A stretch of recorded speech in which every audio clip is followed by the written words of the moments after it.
Alhamdulillahilladzi bi'izzatihi ya'tazzul mu'minun wa bi'inayatihi wa taufiqihi yahtadidh-dhallun. Ashhadu an la ilaha illallah wahdah la syarikalah wa ashhadu anna Muhammadan abduhu wa rasuluh alladzi la nabiyya ba'dah amma ba'du.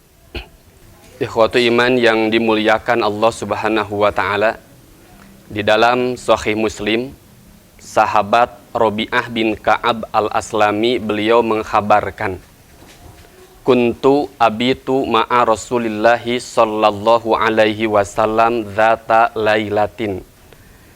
Pada suatu malam aku tidur bersama Rasulullah sallallahu alaihi wasallam. Fa'ataituhu biwaldu'ihi wa hajatihi. Lalu aku menyiapkan wadah untuk wudu dan untuk keperluan Rasul. Aku mempersiapkan wadah yang berisi air untuk wudu dan keperluan Rasul. Faqala, lalu Rasul bersabda, sal, mintalah.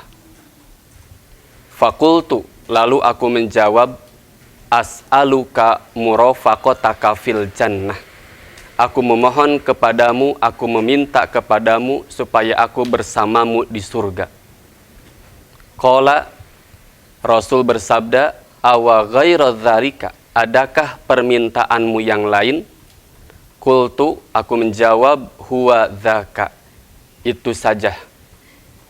Qala, Rasul bersabda, fa'inni ala nafsika bikasratis sujud. Kalau demikian, maka bantulah supaya keinginanmu tercapai dengan cara memperbanyak sujud. Ikhwatu iman rahimakumullah, ada beberapa faidah dan pelajaran penting dari hadis yang barusan diungkap. Yang pertama, bahwa khidmat di dalam Islam, khidmat kepada Rasulullah Shallallahu Alaihi Wasallam dengan penuh keikhlasan, maka akan mewujudkan keberkahan dan akan mewujudkan kebaikan yang luar biasa. Sahabat Rabi'ah bin Ka'ab al-Aslami, beliau menyiapkan ember yang berisi air untuk digunakan Rasul berwudu dan keperluan lainnya. Dorongannya adalah keikhlasan, dorongannya adalah khidmat kepada Rasulullah Shallallahu Alaihi Wasallam. Maka apa yang dilakukan oleh Rabi'ah mendapat penghargaan yang luar biasa dari Rasulullah Shallallahu Alaihi Wasallam. Rasul mengatakan, sal, mintalah. Maka hal ini menjelaskan, sekecil apapun kebaikan, sekecil apapun amal soleh yang dilakukan oleh kita, maka di sana akan ada keberkahan, di sana akan nilai kemaslahatan di dunia ataupun di akhirat. Yang kedua, hadis tersebut menjelaskan bahwa apa yang diminta oleh Rabi'ah bin Ka'ab al-Aslami, yaitu berupa surga bersama Rasul di surga, ini menggambarkan bahwa tidak ada yang lebih bernilai kecuali surga. Tidak ada yang lebih indah kecuali bersama Rasul di surga. Maka jawaban Rabi'ah bin Ka'ab al-Aslami ini menjelaskan dan menegaskan kepada kita bahwa orientasi hidup di dunia adalah orientasi hidup yang akan mencelakakan kehidupan di dunia ataupun di akhirat. Maka Rabi'ah bin Ka'ab al-Aslami mengajarkan bahwa hiduplah dengan orientasi akhirat, maka di sana Allah menyiapkan beragam kegembiraan, beragam ketenangan dan kenyamanan di dunia dan di akhirat. Yang ketiga, hadis tersebut menjelaskan dan menegaskan kepada kita,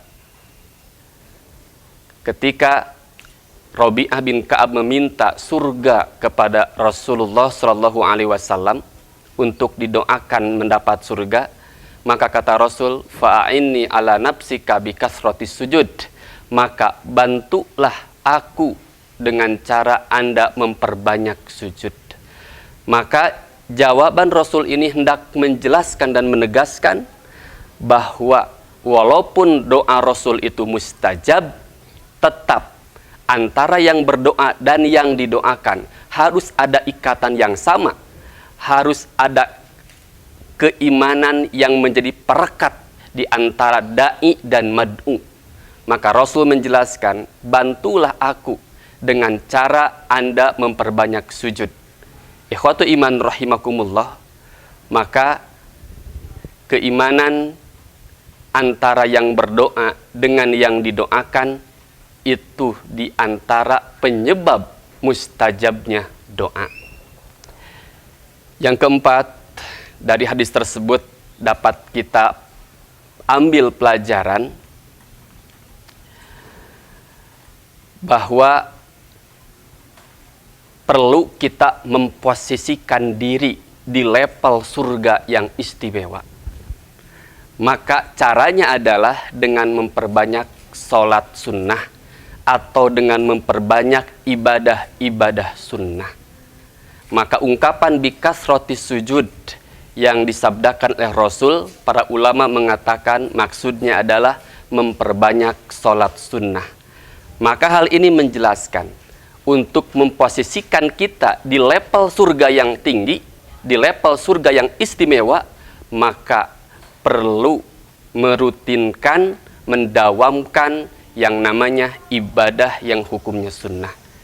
Ikhwatu iman rahimakumullah, itu mungkin di antara faidah penting yang bisa kita ambil pelajaran. Mudah-mudahan Allah Subhanahu wa taala memberikan kemudahan, memberikan kelancaran dalam memperbaiki diri untuk menuju kemaslahatan dunia dan akhirat. Aqulu qauli hadza wa astaghfirullah li wa lakum. Wassalamualaikum warahmatullahi